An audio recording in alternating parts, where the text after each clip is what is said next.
So, so this is the University of Maryland Bhangra team, the prize winning team. So, guys, one sec. So, this is Jia Saini, Mondin Chahal, Reha Sidhu, Namani Devdadia, and Soumya Kochar. Thank you, kids. So, other than Anand, I don't know anyone expected to start with the Bhangra, but we thought we would shock you today. So, thank you everyone for making your Wednesday evening with us. I'm Rajiv Jain, I'm the Executive Director of IDRF. And surprisingly about 140 of you are new to IDRF. So we thought what better way to introduce you to our organization than to do an overview video. So we'll play a short video which talks about what IDRF is about, what we do, and we'll take it from there. Thank you.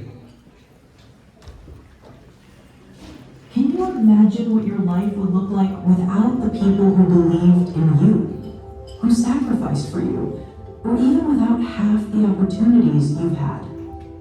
For generations, girls have been pulled from classrooms because their families couldn't afford to keep them in school, and women's dreams have been pushed to the margins, dismissed as secondary after everyone else's, too often forgotten. But IDRF sees them. Their dreams aren't an afterthought, they're the heartbeat of progress. Empowering those dreams isn't just a moral imperative, it's an investment in our shared future. That's why, for more than 3 decades, the India Development and Relief Fund, IDRF, has stood beside communities at the last mile, guided by dignity, equity, and trust.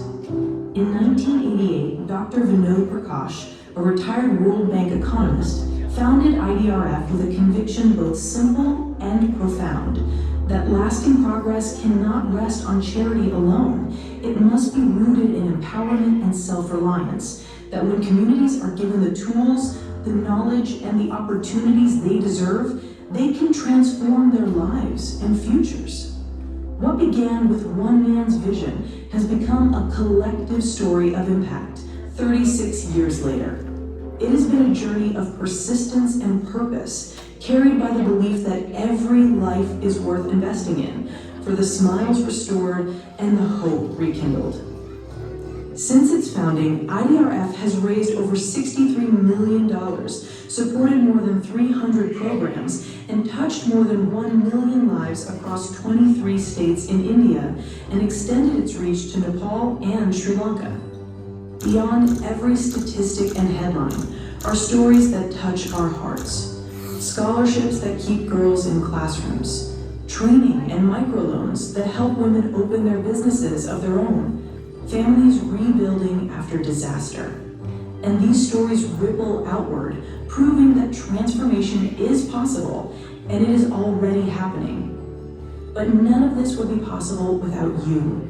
Through your generosity and by working hand in hand with grassroots organizations who know their communities best, IDRF addresses critical needs from education and skill development, women's empowerment, environmental sustainability, health, governance, and innovation, to disaster relief and rehabilitation.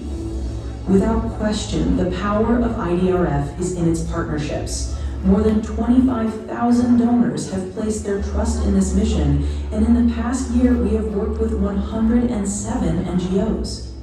Donors give confidently because they trust IDRF not only for its compassion, but also for its rigor.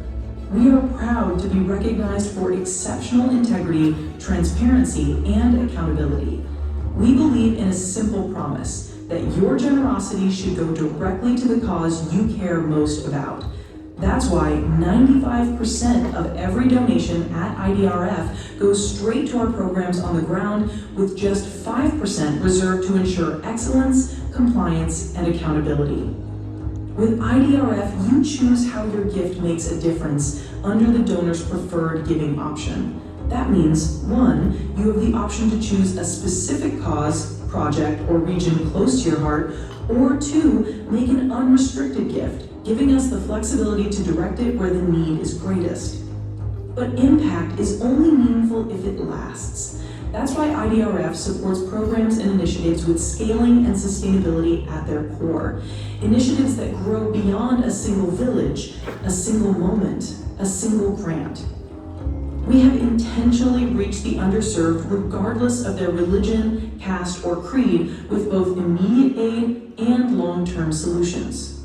And yet this work is not only about what has been accomplished, but about what still lies ahead and what more we can do together.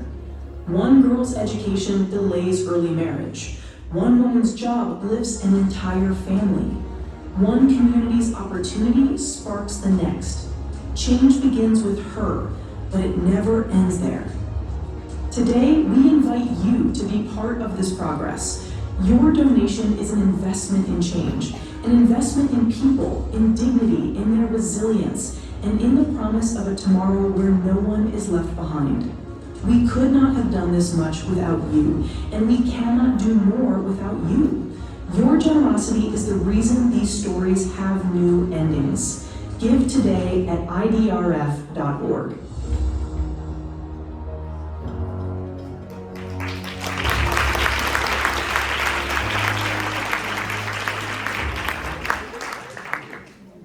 So we got a glimpse of what IDRF does, what it's been trying to do for the last 36, 38 years.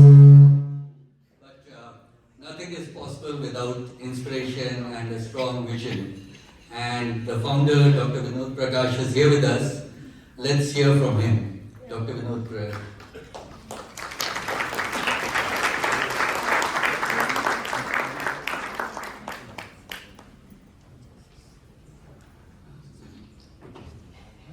We can go straight to the video.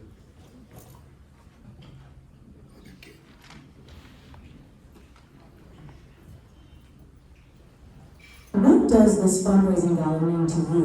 This gala is very important for me. It is the first and last of its kind because I think given my age, I have decided to take retirement from IDRF and now next generation. And Gautam is a part of the different board of directors and we are very active board of directors. I am sure the organization will continue to reach new heights, even that I'm not on this planet. I plan to hand over in due course in a proper way, and I am so glad that IDRF management team is serving with full dedication for almost a decade. What would you describe the success of IDRF to? I think it is my fortune to get married to Sarah, who is and it was her encouragement that enabled me to have this courage of taking earliest possible retirement from the World Bank and started IDRF. Almost every year we were able to visit India or Bharat, and believe it or not, those people on the charpai carrying a patient because there was no ambulance for them. So that gave us the truth that we must do something for the society, and that's how over time IDRF has financed more than 3 dozen medical vans in India. What makes IDRF different or unique as compared to other charities that focus on India? Well, IDRF has been serving the Indian society at large for almost 4 decades, from Assam to Gujarat and from Jammu Kashmir to Tamil Nadu, Kerala and so on, with full dedication and commitment. And we have succeeded in keeping our overhead exceptionally low, which is less than 4% or so. And we do not consider religion as a part of our activities. Our funds are used irrespective of caste, color or creed. But we give preference for girls or women's empowerment, whether it is health, it is education, or skill development and so on. Because the saying is, if you empower one girl, you are not empowering one person, you are empowering one family. And not only one family, but when that girl is married, she carries that legacy to the another family. So it is a very powerful tool for social development by focusing on women and girls empowerment. What message do you want to share with our community? Well, my life journey of 93 years, of which almost 40 years have been dedicated to serve the community at large, that has given me so much inner joy and strength. When we are helping others, we are in turn helping ourselves. So, परोपकार में अपना उपकार भी नहीं है. It is hidden. Inner joy is hidden when we are doing community service. We have to empower the downtrodden, the deprived people in India and elsewhere, so that they can stand on their own feet and continue giving back to the community or society at large.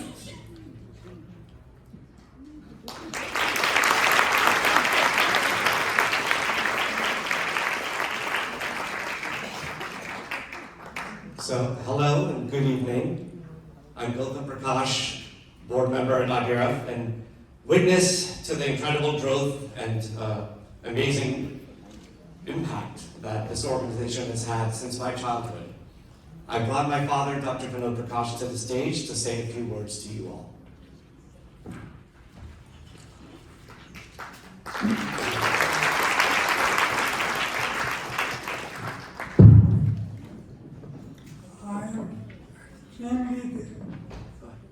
I am extremely grateful to you for attending this program, which is, though IDRF has been for 36 years, but it is first of its kind in terms of having a program of this nature, because given my age of 93, of which last 15 years plus have been total visual impairment, I'm completely blind. I think it is the time for me to seek retirement, and simultaneously, I must say, the present management team is very strong and the governance is very solid. So, as and when I leave this planet, I will be having this Atma-santushti, that is, life was worth living since I was able to make the difference in life of deprived and marginalized. And I think the need of our people in India, with a population of 1.4 billion, and our partner NGOs over 100 is enormous, and I wish to assure you and reassure you that we are, IDRF is fully accountable for your hard-earned money. So your philanthropy goes a long way where the people need funds in Assam or Gujarat or Tamil Nadu or Kashmir, and irrespective of caste, color or creed. Religion has no place. Human need is, and we do believe, I personally believe, Manav Seva, Madhav Seva, that is what Swami Vivekananda, I think, left the message for the whole humanity for the past 140 years. So I thank you once again for attending this program, and the need is enormous. Our ratings, quality of our performance, I think is clear from the rating agencies. In USA, we have got top ratings in every, by every rating agency, whether it is great non-profits or charity navigator or guide star. So please, once again, be assured your hard-earned money is used most effectively. And I hope you will be generous philanthropists so that our team consider this event as a successful event. It is basically up to you to encourage the IDRF team with your blessings of donations and so on. Okay. And I must also appreciate the last, that is the management team, staff, the board of directors and advisory council of IDRF, and of course, as I mentioned before, my better half, Sarla Prakash, who is my right hand, so to say, in this endeavor for 36 years plus. Thank you. Thank you, Dr. Prakash.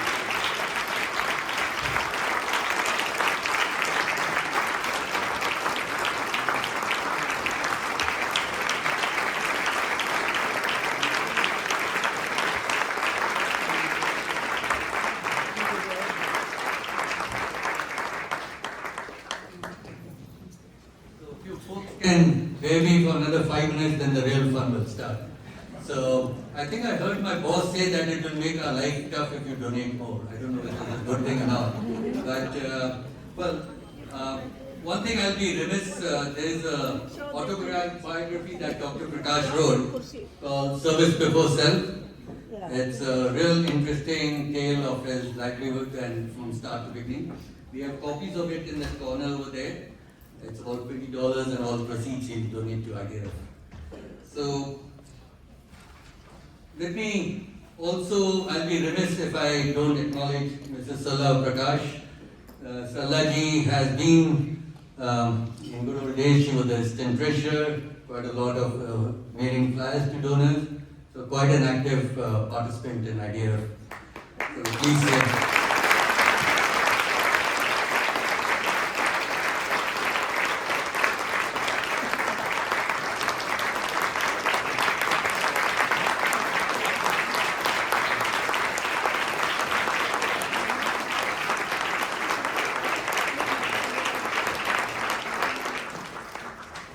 let's come down to the business of things. So what is IDRF? Why should we work with IDRF? I'm really very proud to state that we are most probably the third largest Indian-centric charity in US, which is multi-thematic. There are a lot of great charities out there, but I think the width of sectors we cover, that I think is really rather unique. Now, you will see the pamphlet in front of your table, and the center page are the 6 sectors we work on. And I think you saw it in the video also. Today's gala is really focusing on women empowerment and skill development. But just keep in mind, that's not the only work we do. Another thing we stressed in the overview was we don't believe in giving charity to an NGO partner. Giving money is the easy part. We try to work on the principle of, can we improve the livelihood of people? Can we make the work sustainable? If they're working in one village, can they take it to the block, to the district? So our philosophy has been a little bit to encourage the NGOs to challenge them to go beyond the limited finite. So, and we also do a lot of donor-funded projects. We'll talk about them later. But let's really meet the team that makes it happen, because things can be good on paper, but really I believe people make it happen. I have been an executive director of IDRF for 3 years. Prior to that, I was a board member and then a volunteer. We have Vandana Matravade over there in the corner. I bet every NGO partner of ours knows her. They may not know Dr. Prakash or me or anyone. They all know her because she wires the funds. You know who writes the check, that's her. So Vanda has been with us for nearly 10 years. Next to her is Neeti Duggal. Neeti has been also with us a time before Vanda joined. She was earlier the operations manager and now she's doing our communications and marketing effort. All the newsletters, the flyers, the social posting, she sort of got the control on that. And then we also have Ms. Banu Ramakrishnan. She should be there. Banuji is a financial control person.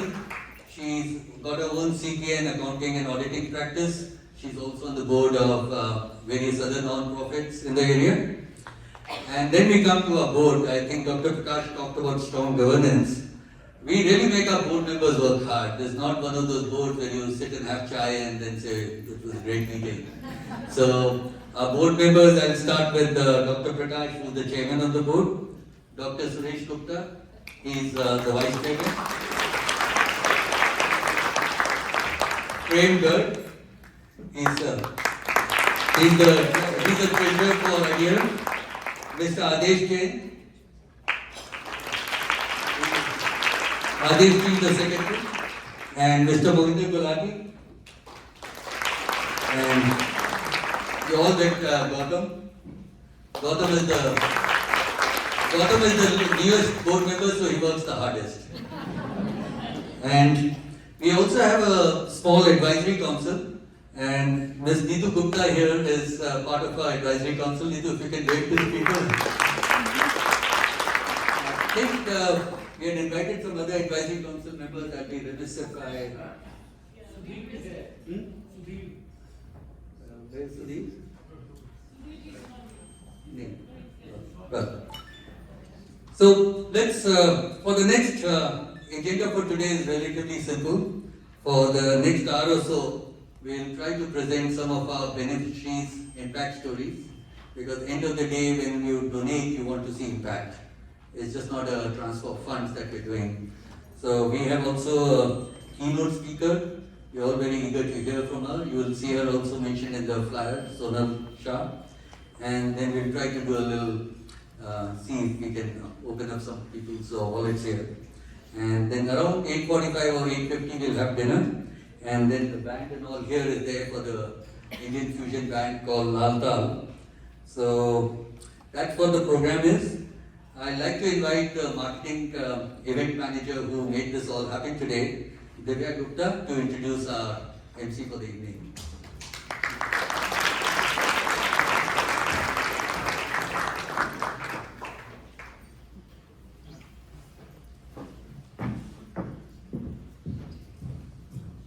Everyone. I don't think we heard namaste this evening, so namaste to all. So I wanted to ask a quick question. Does anybody recognize that little baby girl in that photo? And if you don't, then I'll give you some hints. So we have a few things in common. Now, this little girl and I'll start with a few hints. We're friends, we have that in common. And I want to start by saying that when you bring two powerful women together and empowering happens and change happens. Can I get a big hand for that?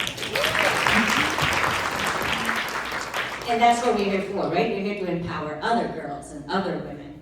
The other thing we have in common is that we both have love for India. So I grew up in New Delhi, India, and she has a connection with India as well. I work with the media, she is in the media. So I don't know if you guys have figured it out yet or not, but the most important thing we have in common is our love and passion for paying it forward and really working in our communities and philanthropy. So I'd like you guys to welcome the Emmy-winning journalist, our MC for the night, Miss Allison Seymour, to the stage.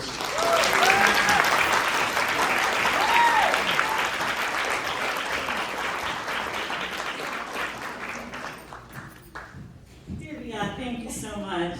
That's going to make me cry. Can we see that picture though again? That's me, by the way, in that picture. That was me.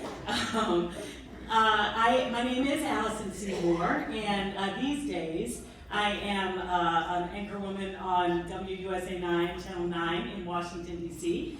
for the past 4 years. For about 21 years before that, I was with Fox 5 in the morning. So I've been back here in my now hometown for about 26 years. But most importantly, I'm so happy to be with you tonight. In that picture, if we could show it, I was around 4 years old or so. We were living, my dad probably took that picture. I'm there with my mother, my beautiful mother, there, who I'm clinging on to. We were where we lived in the heart of India, Madhya Pradesh. And it's where I met my first best friend. Her name was Maya. It was where I know, I'm looking for Maya around the world. I haven't found her since I left India. But it's where I went to my first school, it was my first classroom. And it's where I learned that indeed we are all connected. And my parents, just like those of you and those of you close to IDRF, which is why we're all here tonight, they believed that given the proper tools for success, that there are no limits on any of us wherever we are, no matter what circumstance we are born into. So I'm so honored to be here with you tonight. My husband Mark is here too, and he has a couple of duties tonight. Mark, so if I say a joke and it doesn't land, I'm going to need you to laugh. Let's practice. And then I said, and that's what she said. You got to be louder than that, baby. We'll work on that. But Mark and I are the proud parents of 3 daughters, so we do know the power of the girl. And that is really what we're celebrating tonight, right? The power of the girl. I am truly in awe of the past 36 years plus the work that IDRF has done, the doors that have been opened because of you, and I am just, and also I'm so inspired by Dr. Prakash here, 93 years old, with all of us tonight, with the vision that he had that is still going so strong. But what I really love is the honor that he gave to his beloved wife when he first came up, and they have been married for, I'm told, 65 years? 65 years. So I'm just so excited to be here with you tonight and to celebrate your inaugural gala tonight. Thank you so much for having me, and I really hope that my parents who are no longer with me here, I really hope that they're smiling down on me tonight. I hope I'm making them proud, and it's so wonderful to be in the same room with all of you. So with that, I say thank you once again to Divya, thank you to the leadership at IDRF for having me. You know, both Divya and Gautam were on WUSA 9 yesterday in the morning. I don't know if anybody has gotten to see that clip, but wonderful. Thank you so much for coming on and sharing the message with Washington, D.C. And we were talking about why people around the world, here in the DMV, why we should care so much and why we should still get involved with what's going on and excited about helping around the world, halfway around the world, in India, Sri Lanka, Nepal. And one thing that Gautam mentioned afterwards, which he wanted to say on the air, which now I have to say, which I have to try to say, is a Sanskrit saying that I'm going to try to say. So bear with me because that picture was over 50 years ago that you just saw. So yeah, it's going to be very rusty, but here we go. The phrase is Vasudeva Kutumbakam. Did I say it okay? Maybe you can help me out. Say it for me. Gautam said everyone would know it, and you were right, Gautam. Thank you so much. Of course, it translates to the world is one family. And what a beautiful, beautiful message for us this evening as we learn more about the impact that IDRF and these wonderful organizations in country do for the people there, for millions of people in South Asia. So, with that, we're going to start with, and we'll see so many wonderful stories, and we'll hear the testimonies of these wonderful beneficiary organizations on the ground. But this one, and I want you to have your attention on the monitors there. This is the work of Shiksha Bharati. She's an IDRF partner since 2001. Now, with IDRF support, a hostel was built to provide nurturing accommodation for over 100 girls from underserved tribal communities. And these girls, they receive not only free education, but also full living expenses too. Full coverage for living expenses. And to date, 150 tribal girls have graduated, and IDRF is currently supporting 107 bright young minds. Yes, that is a round of applause. Recognizing the need for sustainable futures, IDRF has also established a vocational training center on campus, and it's equipped with these girls with employability skills and confidence. That is what they're learning. Let's watch.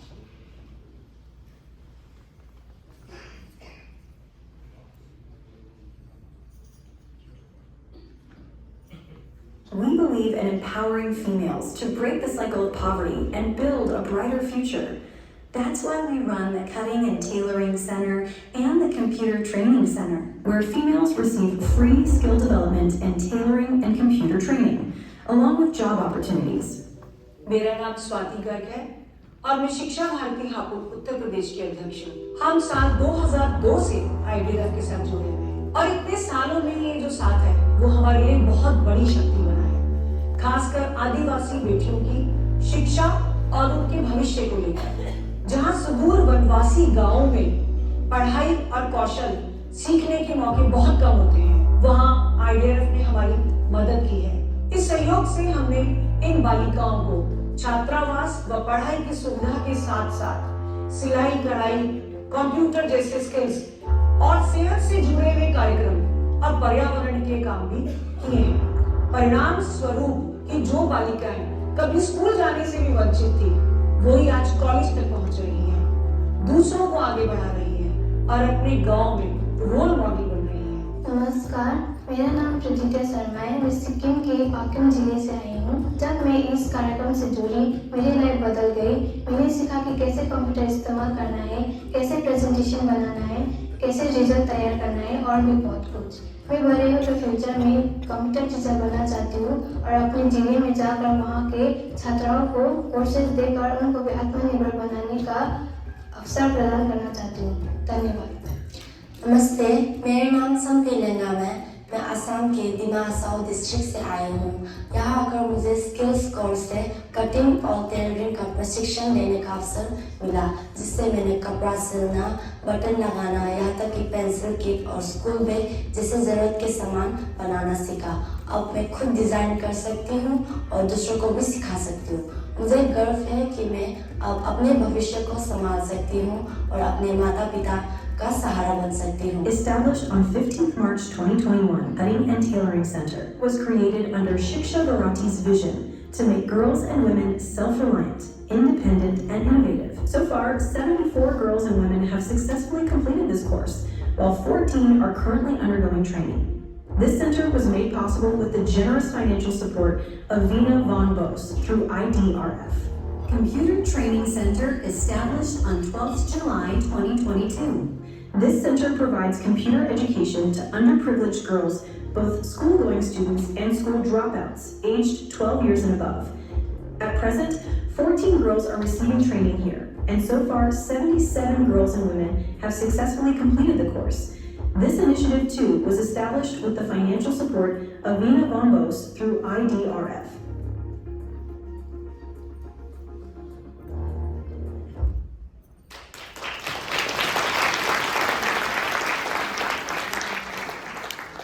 You can just see the real impact that we are making and tonight we'll continue to make. Well, now we have the honor of having two partner NGO heads visiting all the way from New Delhi and Pune. First, I'd like to invite Sanjay Kavaderu to come up and say a few words, followed by Uday Mehta.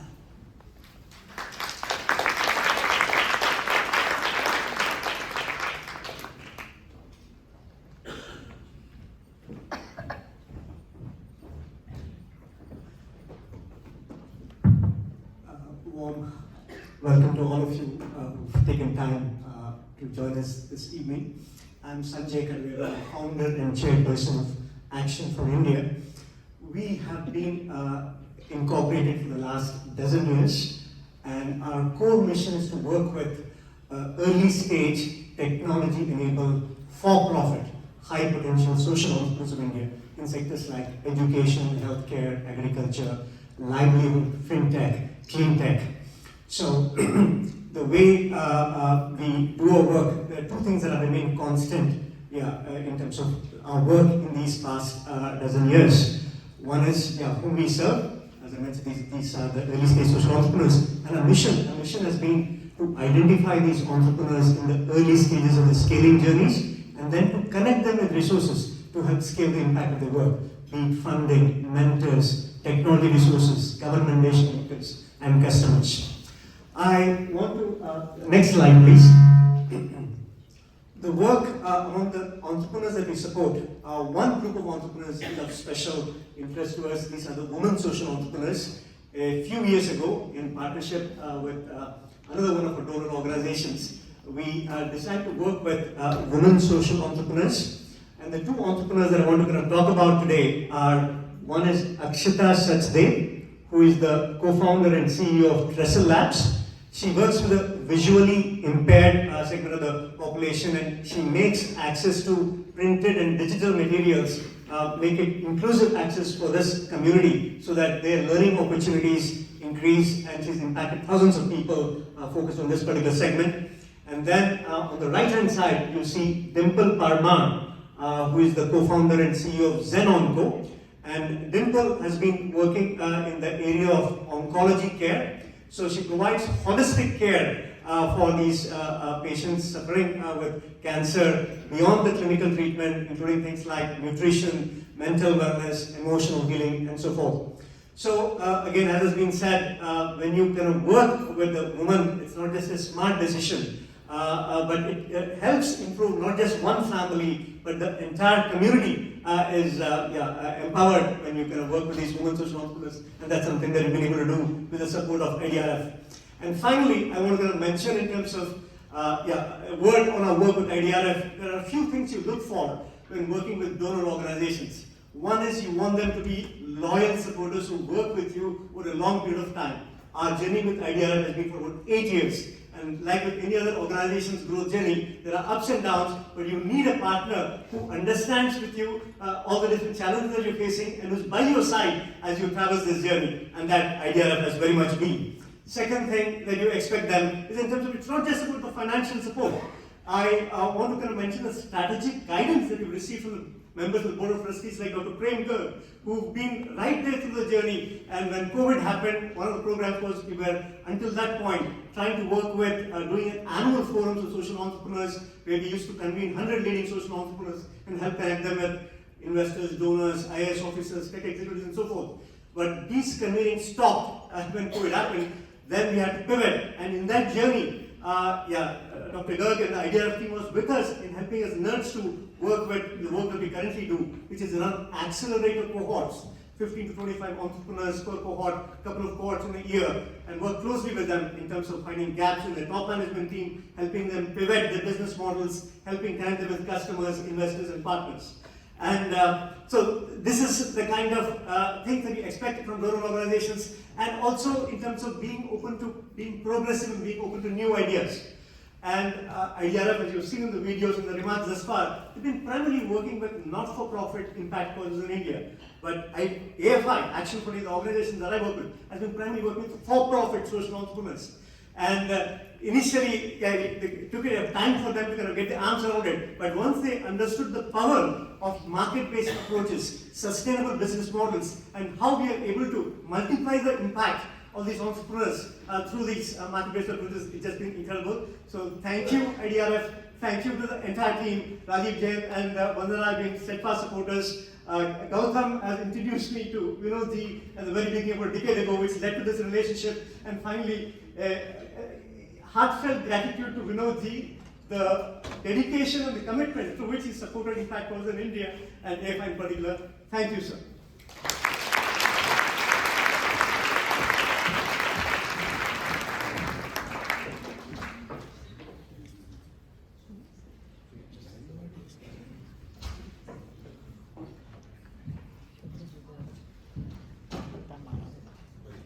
I'd like to invite Uday Mehta to come and speak.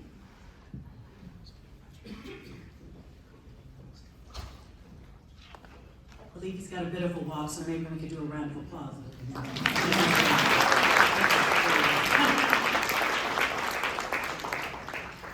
Traveled around the world to be here tonight. Truly appreciate it. I just came in yesterday. Just got in yesterday. Hi everybody, I'm very excited to be here today. I just arrived from Pune yesterday with half the plane empty anyway. So let me tell you first of all, we've been associated with IDRF for about 3.5 years, and I'm so very grateful to Dr. Vinod, also Rajiv ji, And of course, Vandana because she transfers our funds. So I can't forget that. Now, coming to the main thing, today is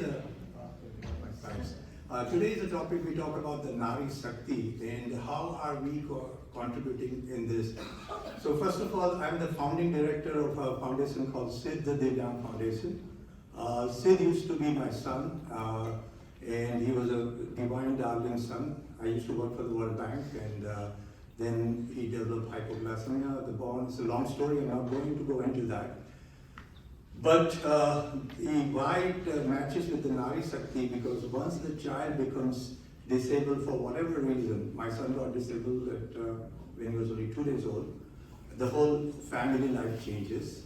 So after his demise in 21, I started a foundation called Sid the Divyang Foundation, being from IIT and all that. So we started with technology-based solution for the Divyang children. But at the same time, we realized that once the brain is damaged, the real problem lies in the health of the child. And that needs to be monitored, and that has to be done. Now, so as a result, we are currently working with, you see the two projects there, it's called Project Vatsalya and Project Healthy Baby. Now, Project Vatsalya, we are working with the government of Maharashtra, UNICEF, and Sid the Divyang Foundation. The aim of the Project Vatsalya is to, let me tell you the problem statement. You will be surprised that even in a state like Maharashtra, with all the GDP talk we do, we have one child with problem after every 4 child born. So 25% disability still exists as of today. And as a result, the government of Maharashtra decided to start a project called Vatsalya. And the Vatsalya, the unique part is that it monitors the data of the mother from the preconception stage, because this was never done before, up to the final birth of the baby. And then it will roll into a project called Healthy Baby. Both of the projects, we are working together with them, where it could monitor the health of the baby up to the next 2 years. So where the distribution of work is like this, the project owner, the data collection is all done by the state of Maharashtra, because government is the best ecosystem. No NGO can ever collect the kind of data the government does. The data, what to collect is all decided by UNICEF, being a domain expert, so we have the best of the both worlds. And the technology partner is our foundation called Sid the Divyang Foundation. Now, be surprised that we are doing all this with no support from government of Maharashtra, neither from UNICEF, only through our donors. And we are fortunate to have some very good donors, and I'm also thankful to IDRF for supporting us on this particular project, where none of the 2 other partners are paying the money. And in the Healthy Baby, we are working with the Kenyan Hospital, Pune. So why am I doing this for free or no cost to the government? The reason is I realized one thing, that unless you have the data, we want to build an AI model, because my son, after up to first 30 hours of his life, he was okay, and suddenly he developed hypoglycemia in the next 6 hours, and his brain got severely damaged. I wish there was some kind of an indication that we had an indication that there is a 30% probability of his getting a hypoglycemia. We would have taken the preventive care. Well, that was the history. So now what we are doing is we are collecting a large amount of data, as you can see here, and we are planning to work. The project is already operational right now. We got an data entry of registered women are about 60,000, and currently we have collected the data of 3,000 women. We meaning the government of Maharashtra, because the data can only be collected by them. Our role becomes a technology role. And it will, in the next 3 years, the government plan is to cover about about 50 lakhs, so you would call it 5 million women. So there's going to be a large database. It would be the first of its kind of database, because we are collecting the data from pre-conception all the way up to the age of 2 years of baby's birth. And this type of data, we intend to use the AI to come up with the probabilities, and for this we are also working with Koita Center of Digital Health at IIT Bombay. So that's our project, that hopefully what happened to my son, we can try and prevent for other people. So we really appreciate if you can support this type of project. Thank you very much for your time. And thank you.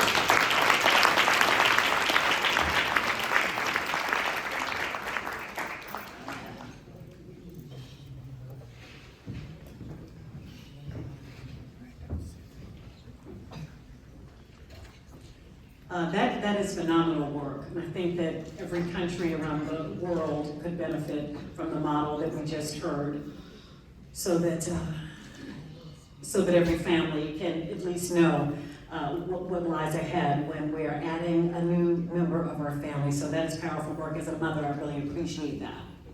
Alrighty, well next, we invite you to witness the impact firsthand through stories of resilience and transformation of beneficiaries from diverse states who are shaping their futures through opportunity and through learning. These upcoming videos, they highlight the dignity, determination, and the dreams of women and young girls that are gaining skills, confidence, and hope through IDRF programs. Please take a look.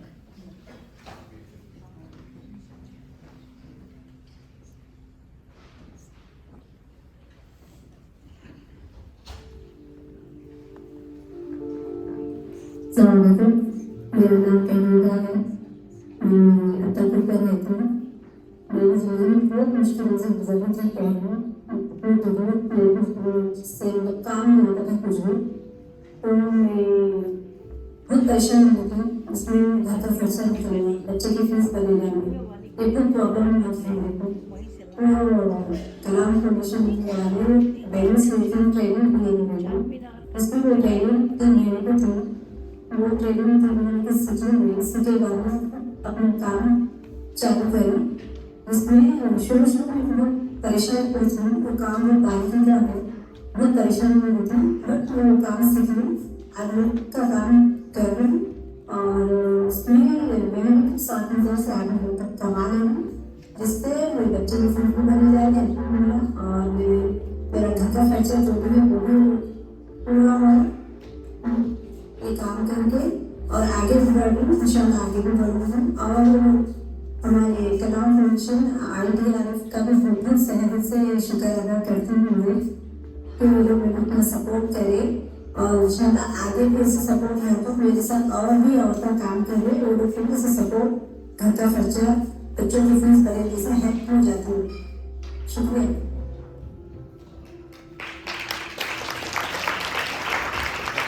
Hello, I'm Dina Tileraja, the Director of Development at Oroville International USA.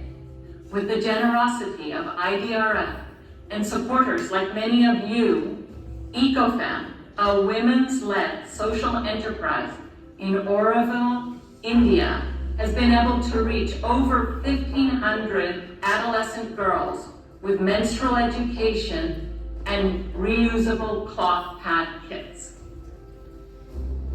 By collaborating with groups across India, girls are learning about their bodies and gaining the confidence to speak to their mothers and peers about their health. Most importantly, they now have the knowledge and support to share what they've learned with their sisters and peers, multiplying the effect. This is the power of IDRF, investing in girls, uplifting women, and creating lasting change. As soon as they got their period, the girls are told that like now you are untouchable. They don't really tell about like why you are getting period, what is happening to your body. Nobody will ask you like how you are feeling. The reason why we really want to have this session is to talk to the girls, to pass on the factual information. All the information that is provided in the session is very new to them. We learn about the different reproductive organs first, how to track their period. We bring out the topic about the products. What are the products that is available for menstruation in today's world? We explain about the pros and cons of each product, about the health, what impact it creates to the health, our environment, the economical aspect of that product, how to use the product, how to take care of the product after using it, how to dispose it. At the end of the session, we gift the girls with a kit of 4 cloth bags and 1 pouch, and they feel very happy receiving that. The education program that we are doing is just a very tiny part of it. 1 girl can educate 1,000 girls. I want this education to spread. We need to reach girls' mothers. It is marvelous. It's a chain.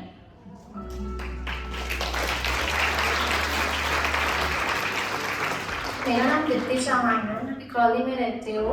मुझे GD के course के बारे में मेरे college से पता चला और उसमें हमें पेशेंट की केयर कैसे करते हैं वो ये सब सिखाया जाता है। डिसीज़ के बारे में बताया जाता है, डिसीज़ कैसे होती हैं, उसके लिए क्या हमें प्रिकॉशंस लेने पड़ते हैं उनको ठीक करने के लिए, ये सब हमें बताया जाता है। और मुझे जीडी के बारे में ये अच्छा लगा कि मेरा ड्रीम फुलफिल हो रहा है क्योंकि मुझे इंटरेस्ट था इसमें, बट फाइनेंशियली कंडीशन की वजह से मैं कर नहीं पाई।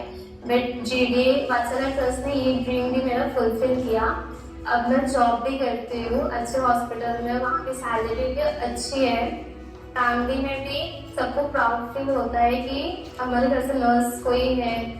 मेरी फैमिली में भी किसी को अगर बीमार कुछ तकलीफ होती है तो मैं उनको हैंडल कर सकती हूँ, उनको केयर कर सकती हूँ। और प्लस मेरे फ्रेंड्स लोग में भी उनको इस बात का प्राउड है कि हमारी फ्रेंड नर्स है, जो मेरी सैलरी मिलती है उससे मैं मेरे फैमिली के को भी सपोर्ट कर सकती हूँ और प्लस मेरे एजुकेशन में भी थोड़ा मैं अपना फंडिंग कर सकती हूँ। ये कुछ सीख के मुझे बहुत हेल्प हुई। थैंक यू वात्सल्य trust Mumbai.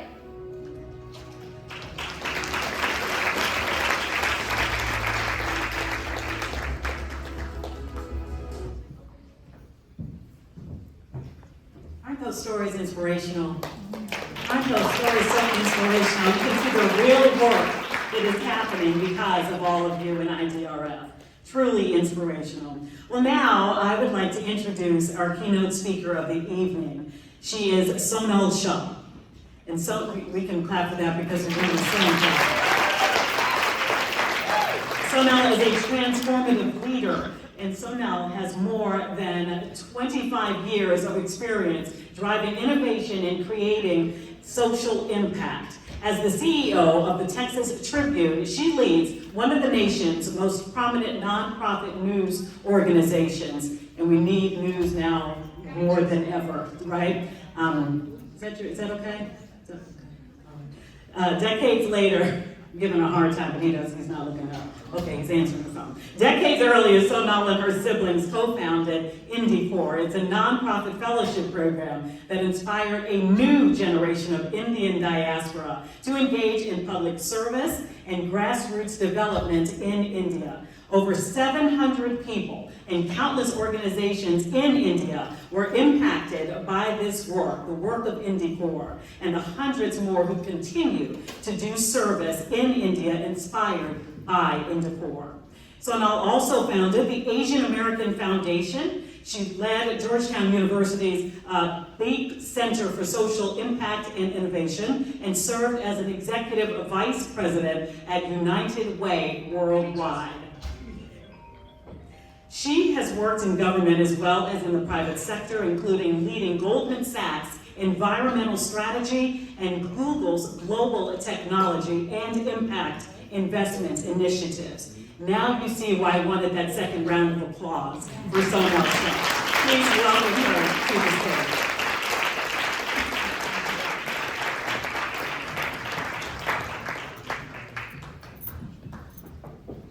Okay, are you hungry? I only have 30 minutes, don't worry.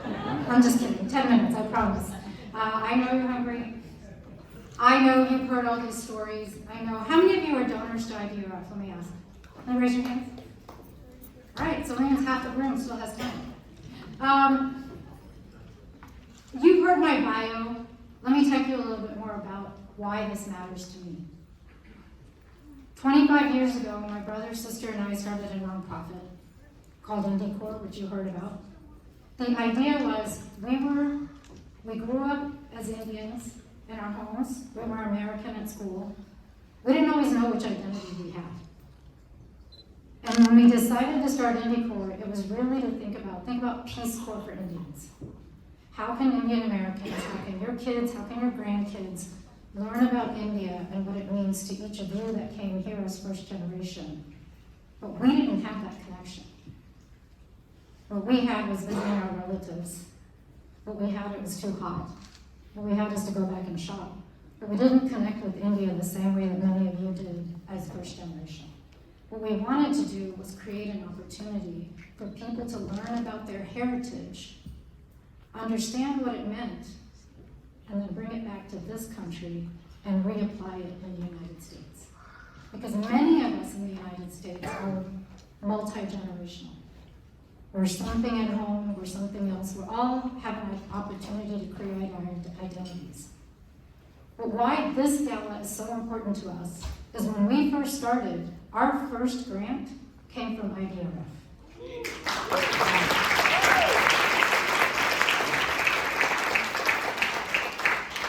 Vinodunko and Solanti and what they started with IDRF is no small feat.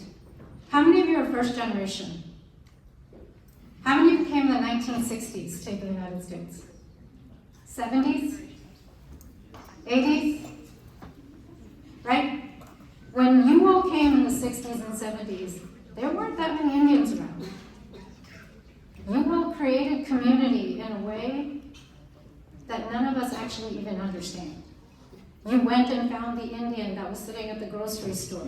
You went and knocked on someone's door because you ran into them at somewhere, wherever you were, some store, somewhere, Target. My mom used to go to Target and she saw an Indian, she made a beeline to talk to him. Right? But what you did is you created community. What you did is build structures that today still stand. IDRF stands 35 years later. That is not a small feat. We think it's easy to build community. It's easy to donate. It's not easy to build community. And what they did all those years ago is made people believe that you could do something in India, where your homeland was, and serve back in the community where you came from. That connected us in many different ways, to the culture, to the communities, to the places we came from. Because in many ways, we were lucky. You got a visa to come to the United States. Partial luck. Not everybody got that. But you felt that luck and you gave back.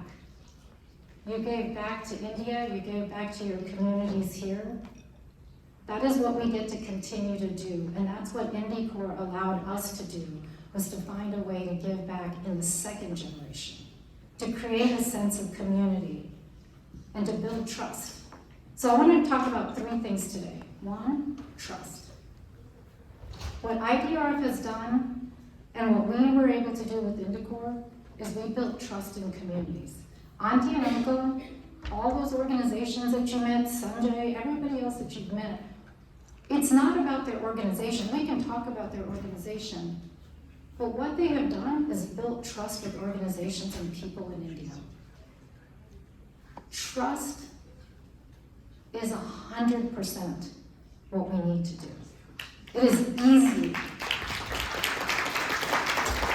It is easy to talk about money.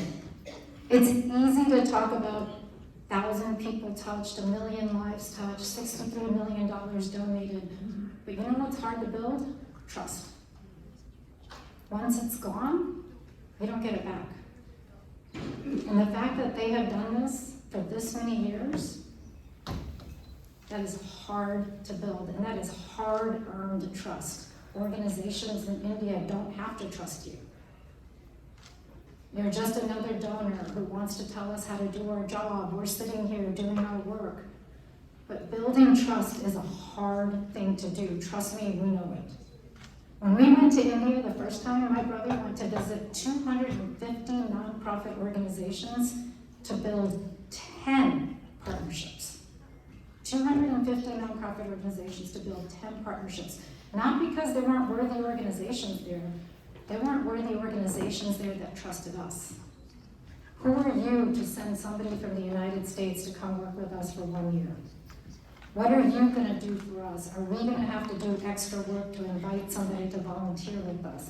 That trust meant everything. Today, those same organizations, even though we don't exist anymore, those same organizations call us, call our volunteers, call the people that have come there and said, hey, come see us next time you come to India. Bring your kids, come and talk to us. That trust comes with time.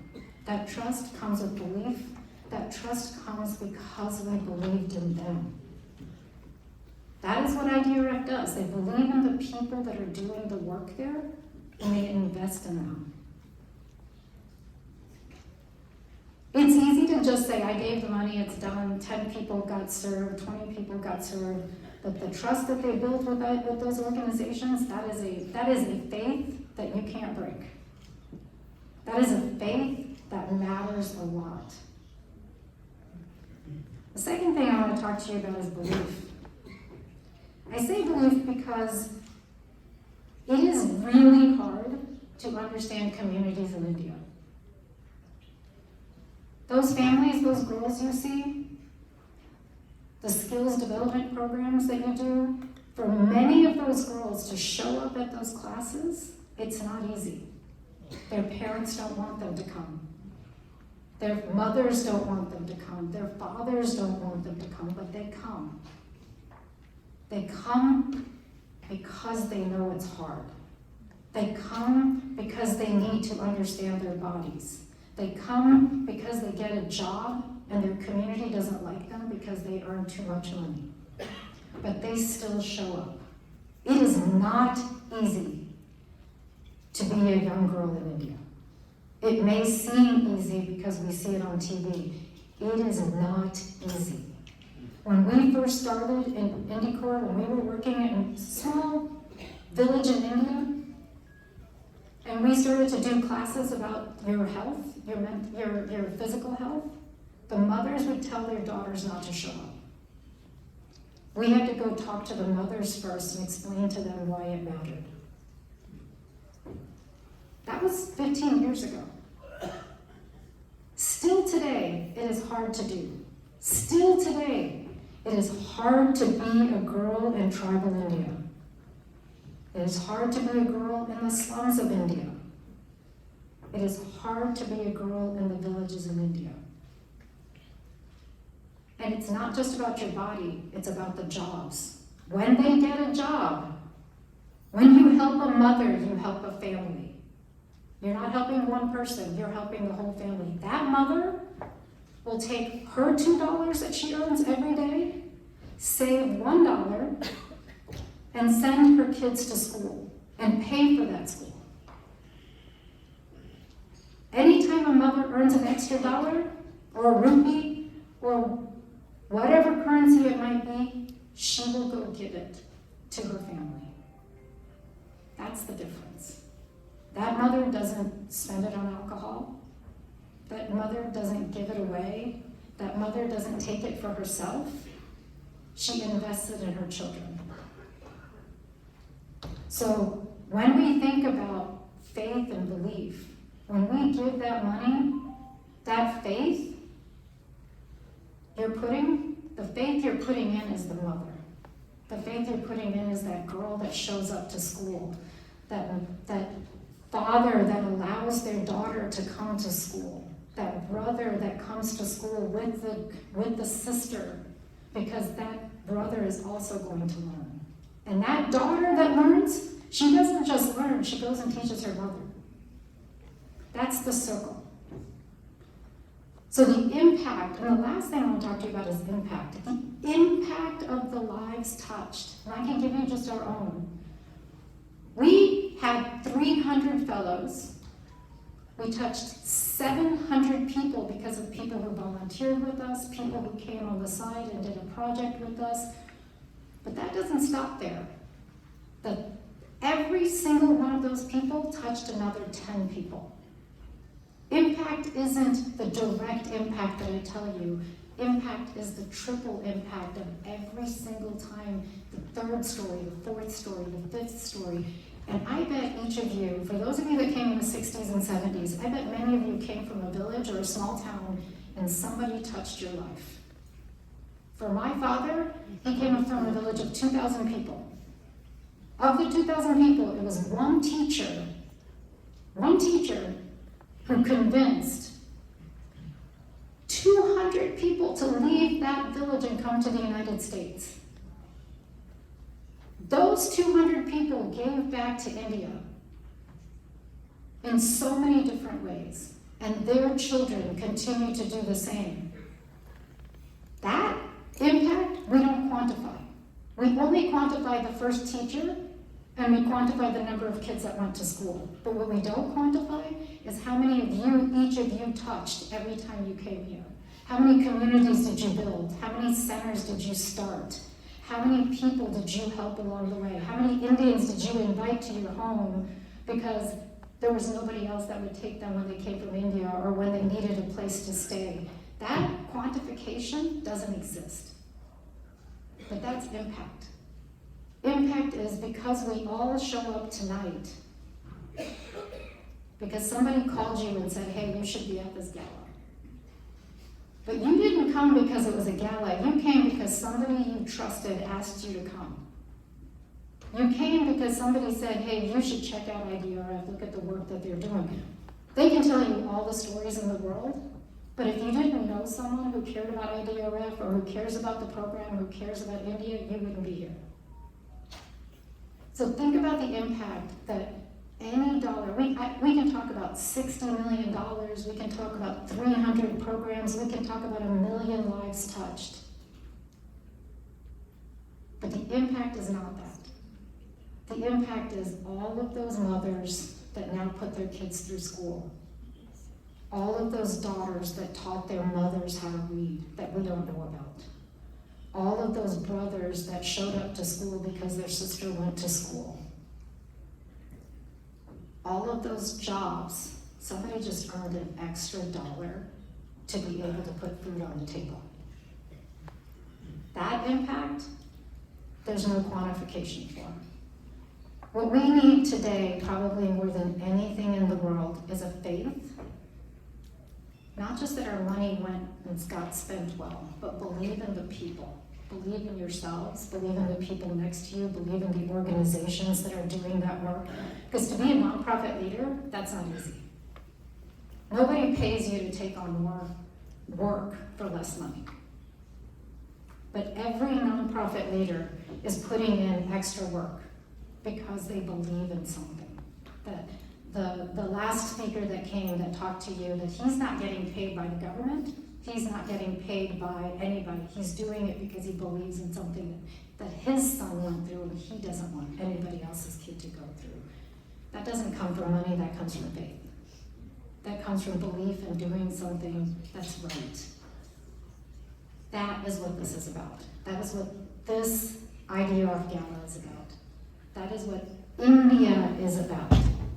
If you want to talk about India, that is what India is about. It's not just a saying of we are one family. It is a belief that we are one family. When we said namaste, we don't say namaste because it's just a greeting. We say it because the God in me sees the God in you. And when we are there, we're but one person. That's what it means. So what I tell each of you, what I would ask each of you is to think about, in today's time, the thing we need the most is a belief in each other. A belief that we can and we are individually good. That if I believe that you are good, you will believe that I am good, and we will find a way to solve a problem. Whether it's in India, whether it's in the United States, whether it's anywhere in the world.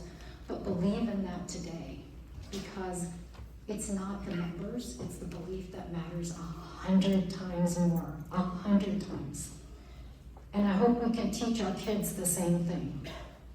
Don't just look at the data. The data matters, absolutely matters. But believe in a person, believe in the organization, believe in everything that they do and why they do it. Because they're there because they believe in something. So if we believe in them, we just triple that impact. So I hope tonight you take from here the importance, and I hope we all walk away saying, what is the one small thing we can do today, we can do tomorrow, we can do every day? It doesn't take a lot. It's making someone's day, it's picking up the phone and calling someone and saying, hey, I believe in you. Just try that, because in a world of negative information, what we honestly need is a little bit more positive information. And that begins with each of us. So thank you for tonight. I promise not to take more time. I just want to say thank you for believing, thank you for being here tonight on a school night, and thank you for really supporting IDRF and all the great work that they do. Thank you.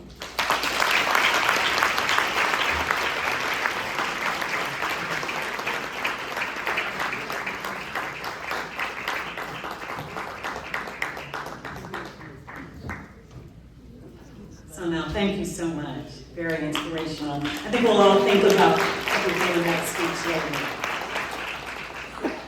With that, I'd like to now invite to the podium Mohinder Gulati, IDRF board member, who, with a few years ago, visited the next NGO that we're highlighting now. Mohinder. Hello.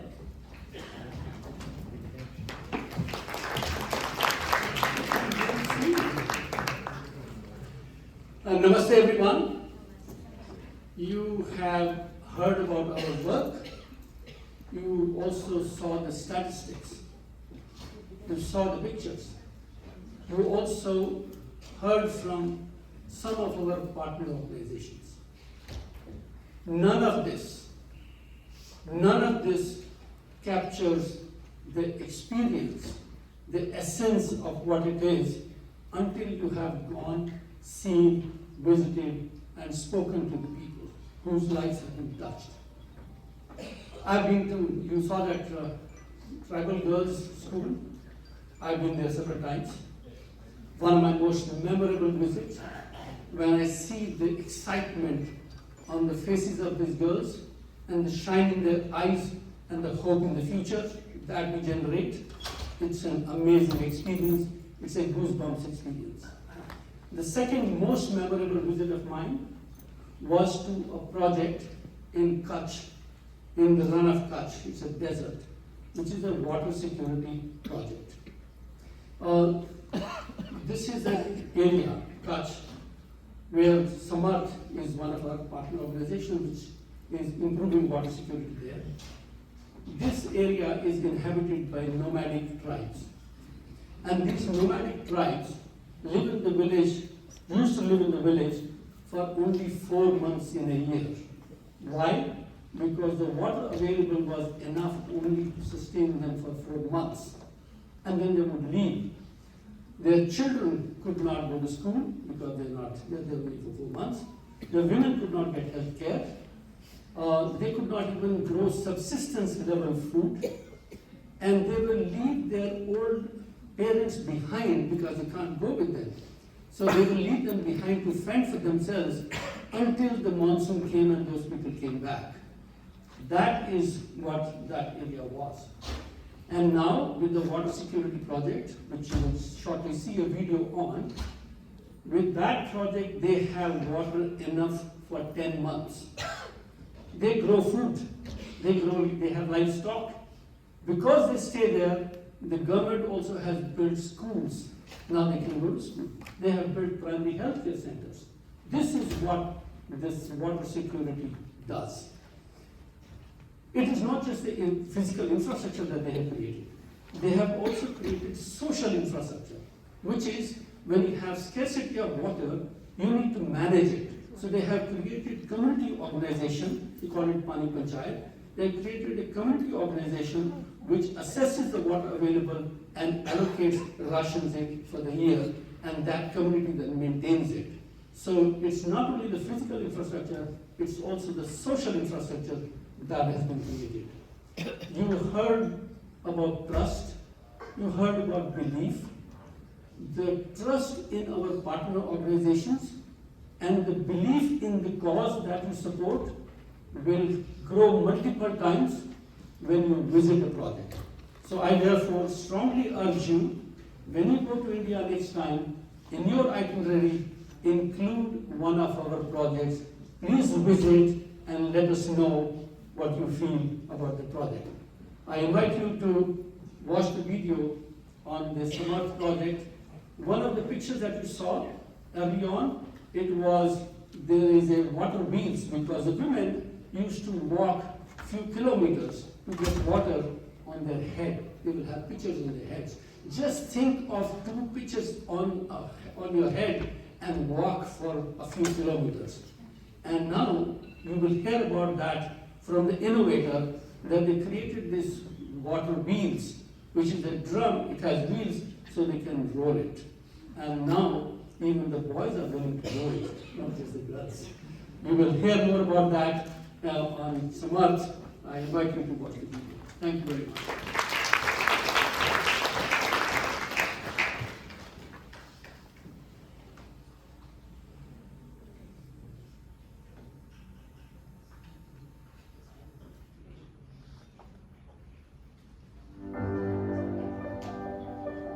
Samarth has been provided support from India Development Relief Fund since almost 1.5 decades.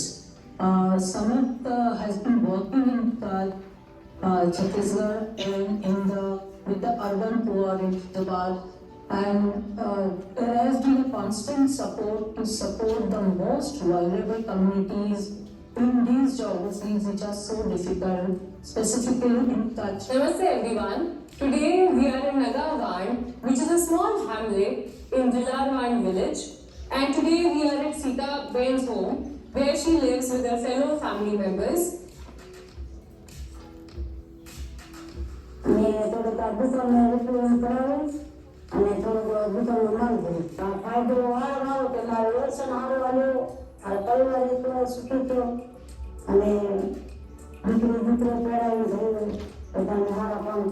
Particularly in Nagavan, there are major issues of water. There is no Narmada supply of water, which is why people still source water from the nearby ponds. Agriculture is not here because people do not have land, and coal making barely survives them with any income. Which is why we supported Sita Ben with rupees 25,000 to build a small shop in Jilarwan village. This year we have supported total 116 families with rupees 38 lakh 25,000 for different purposes like agriculture, livestock, water and livelihood. આ વસ્તુ બધી લીધી એને બનાવી કાચથી ભરીને વેચ્યું એનાથી તો સારું ને મળે 5-6 હજાર મળી જાય. પહેલા અમારે ટાંકો નતો ત્યારે પાણી ટાંકે ભરવા જવું પડતું હતું, મહિનો પાણી નતું આવતું, અને હવે અમારે પાણી ભરવા નથી જવું પડતું. ટાંકો બની ગયો પછી પહેલા ઘરનું કામે ના થતું, ટાંકો નતો ત્યારે. We are proud to partner with IDRF for supporting and impacting thousands of marginalized lives living in these small hamlets of Kutch. This wouldn't have been possible without your support. We look forward for such continued support and partnership. Thank you so much. Thank you.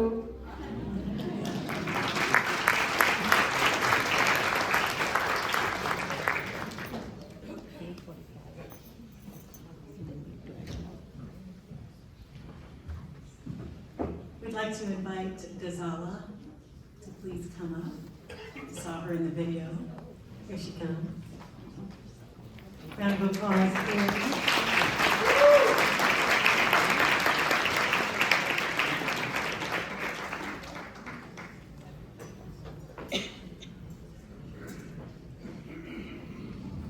Good evening all. I think you are watching the video, and before that when Mohendra spoke about our organization and he visited. So yeah, we are working. I'm Ghazala Paul, work in 2 states, Gujarat and Chhattisgarh. And as we saw in the video, there's been support from, I've known actually Dr. Prakash and IDRF since 1.5 decades. And they have been supporting us for various activities, starting from water security, building water bodies, so that there is enough water for drinking and then for agriculture purpose. And then how, the whole intersectionality works. When you have water, people don't migrate. When they don't migrate, they have family life, their children want to go to school. And then there are also different ways of looking at how do we improve our livelihood opportunities. And women, as you know, when women lead, community thrives. So there has been so many efforts, and by support of IDRF, where we have tried to see how there are ancillary activities that happen, because agriculture is also not always sustainable, especially in difficult areas with marginalized groups. The land is not enough, there are small pieces of land, there's not enough water, and we all know climate change is just knocking on our doors. So sometimes it rains, sometimes it doesn't. In a place like Kutch, the rainfall is very erratic. So how do we look at multiple ways of doing livelihoods? So women actually came forward and they wanted small support to do whatever, like, to do agriculture activities, or do kitchen gardening, or do goat rearing, beekeeping. So they could earn, and they are so much proud of themselves. They don't want to take money just as the grant, but they said we want to take support so that we can, if I get money, I start my business and I start earning, I can give back, and then another woman can do it. So that's how we have been able to reach 500 women so far, and they are all very successful entrepreneurs. So they are so happy, and they all want to thank you all. And on behalf of them, I'm here. I just came from India just to meet you all, because I've been associated with IDRF for a long time. Dr. Prakash, Salanti, Vandana, all other trustees like Mohendra ji, and Prem Garg ji has also come and visited our area. We have Dr. Emmanuel De Silva here, who has also been helping us. He's a friend of Dr. Prakash, and he's been helping us to understand the climate change and what are the simple ways of looking at, how do we counter those. We are not scientists, but small things like using of alternate energy, using of how do we regenerate forest, how do we look at indigenous things. So there are so many things which one can do, and we are trying our best, whatever little we can do to support communities who are actually in a very, very difficult situation, difficult geographies, very marginalized, and want to do something for themselves. So that's where I stand. And I'm so happy to be here in this beautiful August company. And I'm so glad that there are new people coming in, new donors who want to understand what IDRF does and who want to support. So I would really request you all, please, as Sonal Ben also said, believing, trust is very important. And I can say that, whenever we were having to have problems, whether it was COVID, or there were floods, or there were any disaster, IDRF was the first one to come and say, hey guys, what do you want? So I think that's what the donor, or actually I wouldn't even tell them a donor, I would say they are like, they walk with us, they understand our needs. During COVID, there was schools were closed, and there were many poor girls who were out of school. And we just asked them that, can you give us some support so that girls can also use digital tablets and things, and they can study. And believe me, they were very happy to support us. So there are these very, very small and little things which, when we get stuck, we can approach them. They are very approachable, and they understand the need. They don't come with their own agenda. They always are. When we come to them, we give them that this is what our need is. If they understand it, they think it's feasible, it's sustainable. Obviously, they would want to see that every penny also goes in the right place. So I think that's where we have been supported. So far we have been, like in last 1.5 decade, 1.3 million has been given by IDRF, and really we are very thankful to them and all of you. I'm sure there are many here who have donated us. I may not know them. Some of them I know, some of them I may not. But I would request that please, with the new energy, I think we should continue to work with organizations like IDRF and support them and make whatever little change we can in our own way. So thank you so much.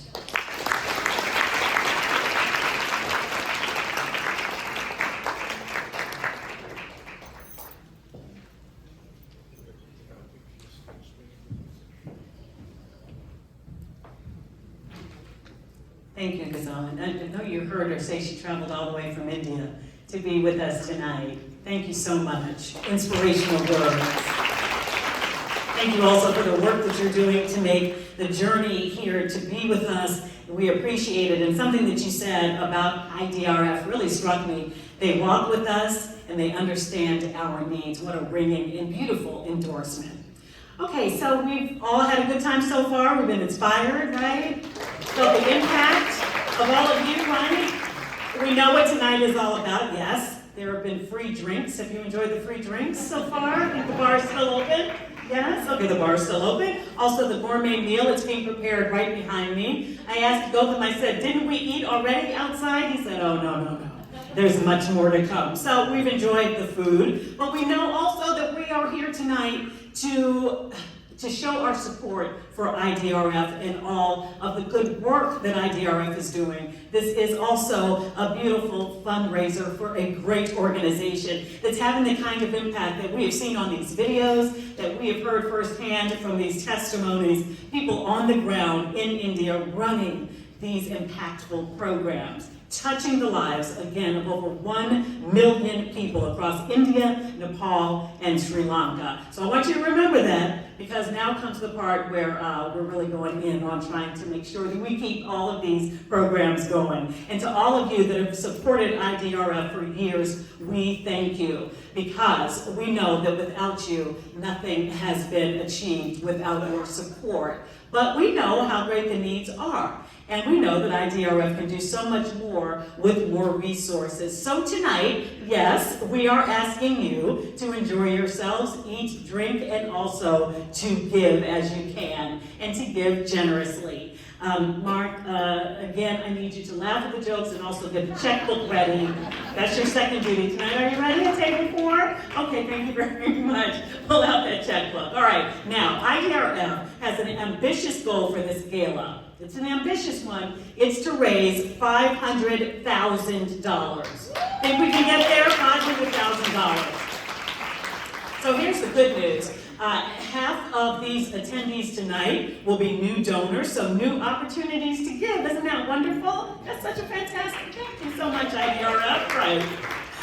We're happy to report that we have blown past the second goal. Nearly 70% of you here tonight learning about IDRF for the first time. So congratulations already for this big milestone. Thank you. And we have made good progress so far with that first goal, with donations so far. Remember, we're trying to get to 500,000. We are at $275,000 as of this morning.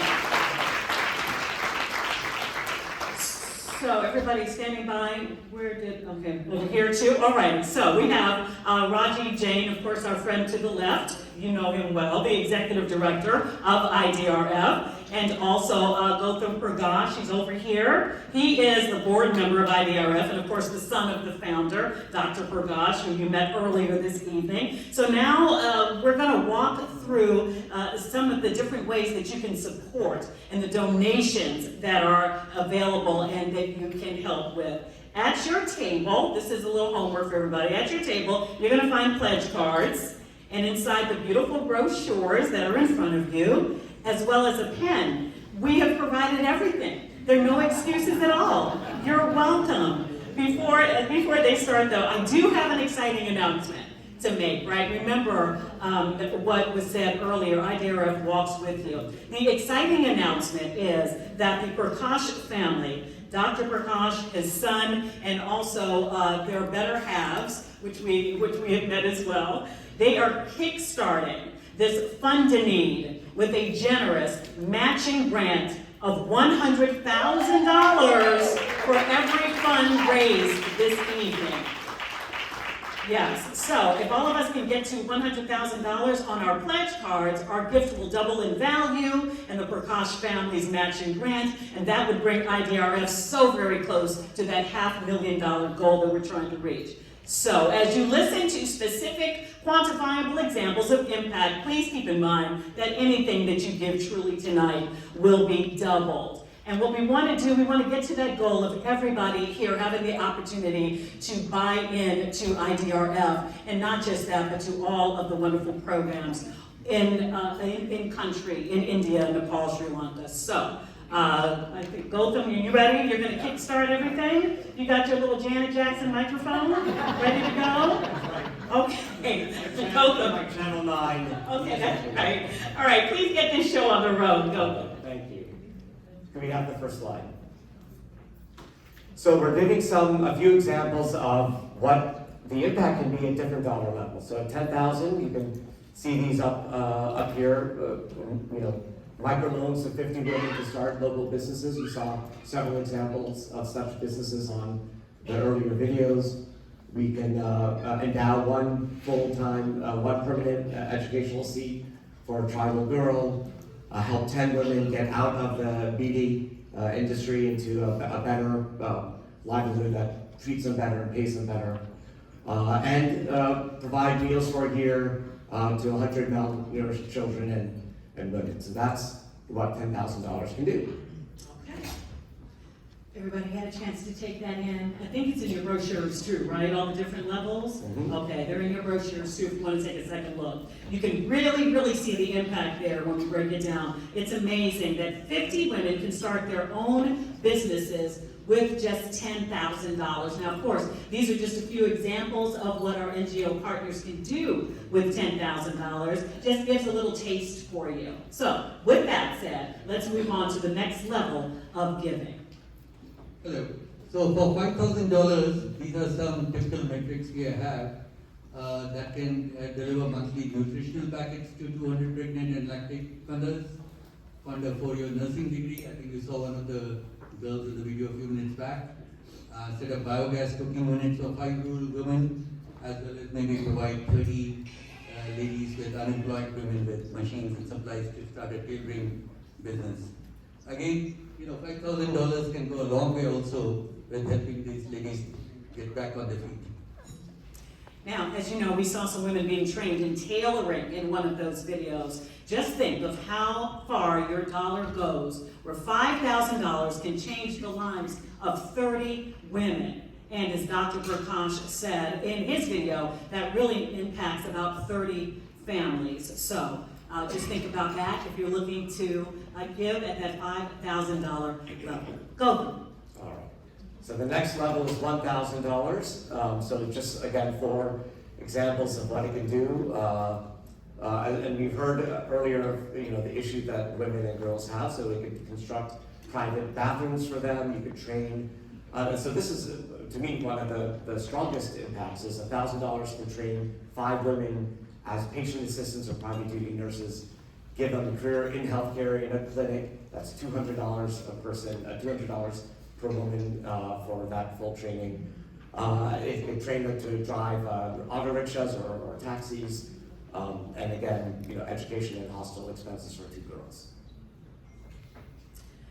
Well, as you know, and hopefully you saw, and you can go online and see the clip as well, but both Divya and Gautam were on the morning news with me yesterday, and they were sharing the example of just $200 and how far $200 can really go.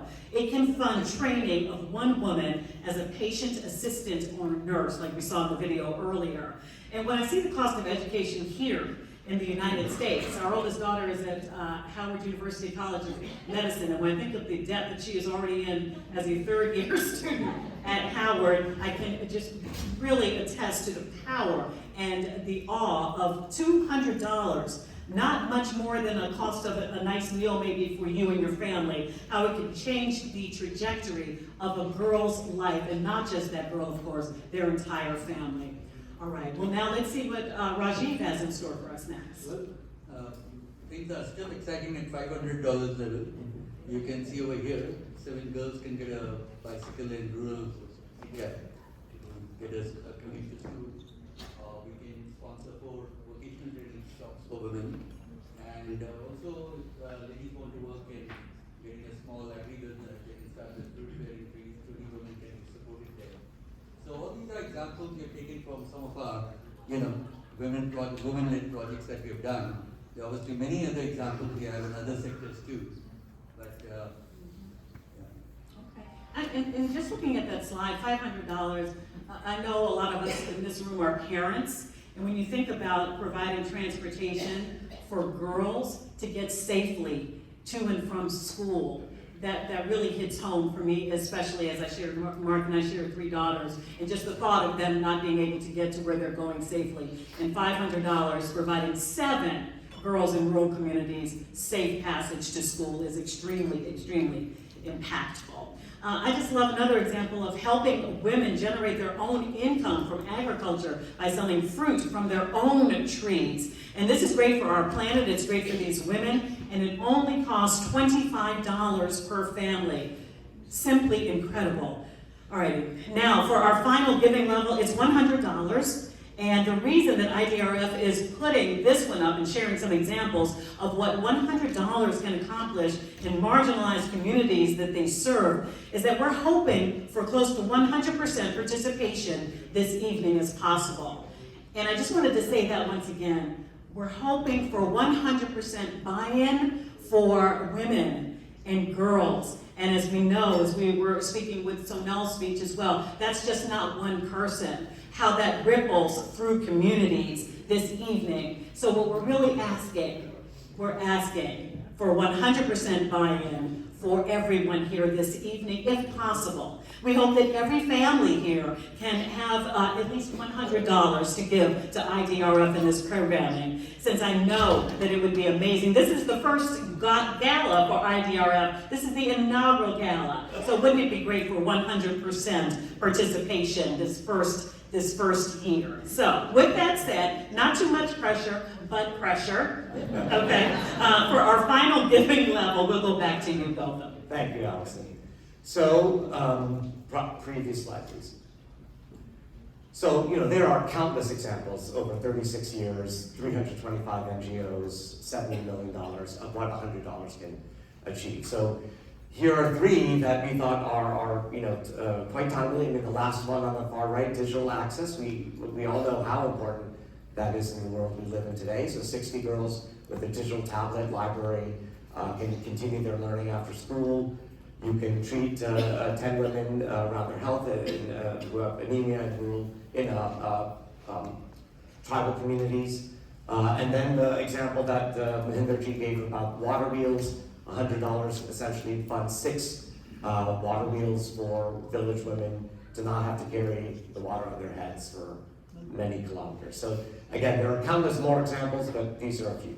And Gautam, you mentioned that example when we spoke yesterday on the show. It really stuck with me how critical the internet is, right? Imagine not having internet. It's almost impossible for us not to. We have the internet in the palm of our hand, most of us right here tonight. But it is critical that every single human being just have access, not just those of us living in first world nations. We've all read how digital access will help the farmer get a better price for their crops, or how digital payments can reduce corruption by having government payments directly deposited into a farmer's bank account.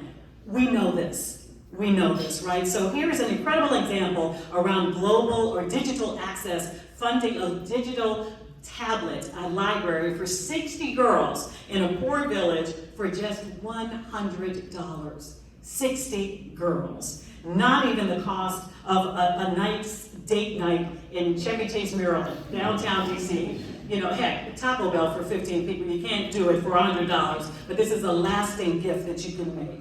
All right, now here's one final and very important aspect to IDRF's fundraising philosophy that we would like to explain, which is around how IDRF works collaboratively and in partnership with donors who wish to direct their giving in specific ways. And Rajiv will explain further in this final slide about giving to IDRF. Thank you, Alison. If no one is going to steal my spiel now, we'll definitely get you. Jokes apart, this is one way we differentiate IDRF from many other charities.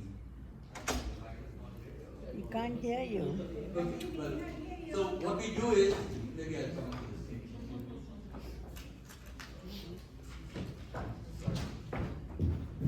So one thing IDRF does is we also allow donor restricted giving, that is donor preferred giving. Many of our donors want to support projects dear to their heart. So if you can go to the next slide, Jesh.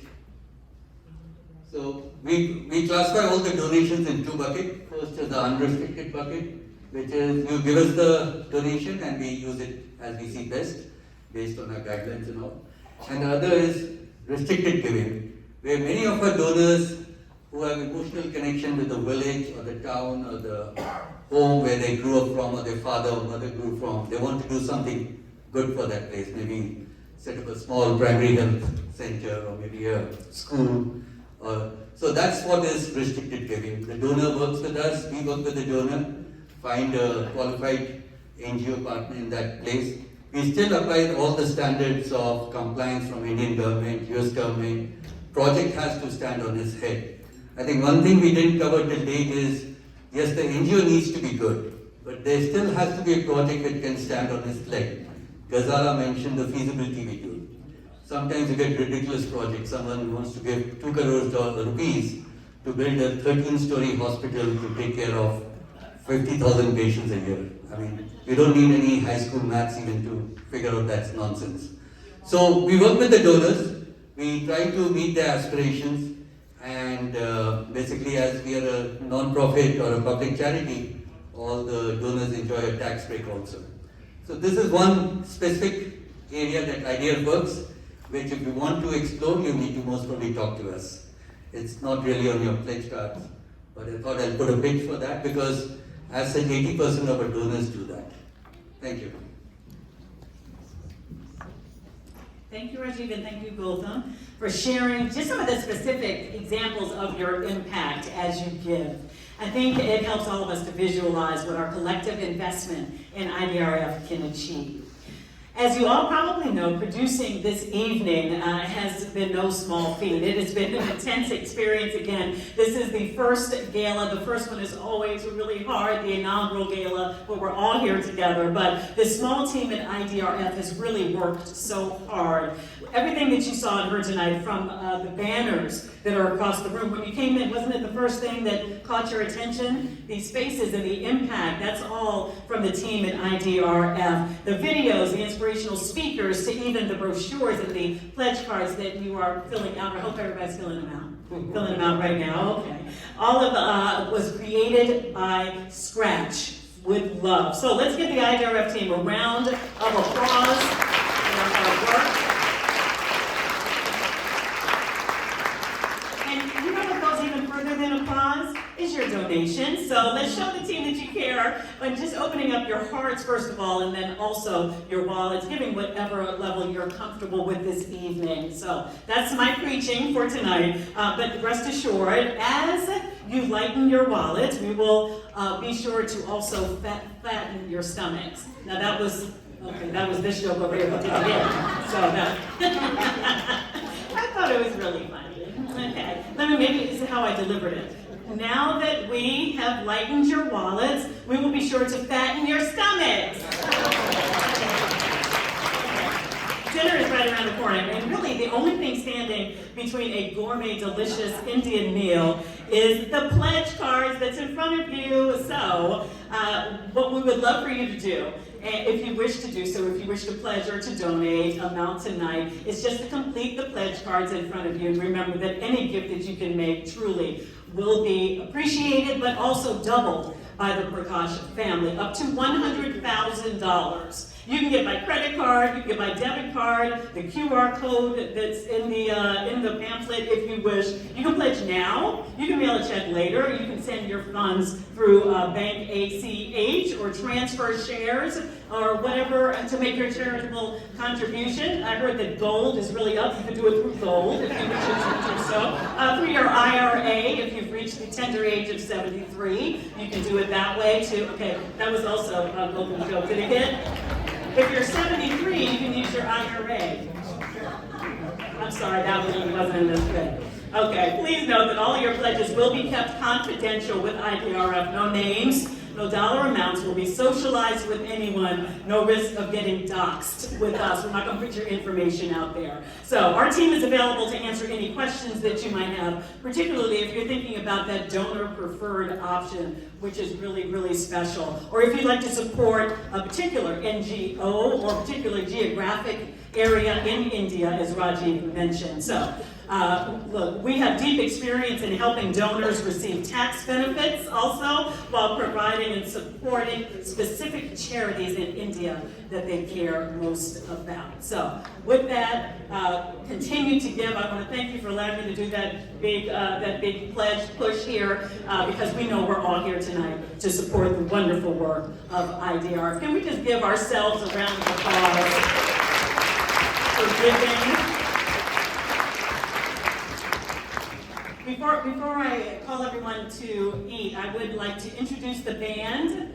I know they were in the other room and they were warming up. The band is Lal Dal. They are a group of educators as well, formed by the kind of new year-old Tacoma Music School. I have the pleasure of spotlighting the Tacoma Music School on the morning show, and also their year anniversary. They also record at Tonal Park, Grammy Award-winning studio. So you will be entertained as we dine tonight by Lal Dal. They are a wonderful Indian fusion band. We hope you enjoy that. And with that, I'm about to call some tables so we can eat. Everybody hungry? Oh, okay, maybe not that hungry. Okay. Oh yeah, okay, got the second page. So look, before you leave, I want you to get your pledge cards. There are people at the exit doors. Oh yes, we're at the exit doors before you get to your meal to collect your pledge cards. So I'm going to start to call out the table numbers. As you pass through the double doors, please place your pledge cards in the volunteers' dish standing by the door that, quite frankly, are standing between you and dinner. So thank you so much for your pledge. Hand those cards over to staff members. And with that, I'm going to call the tables 21 through 27. 21 through 27. Please go to the 4 buffet lines. In a few minutes, I'll call the next table.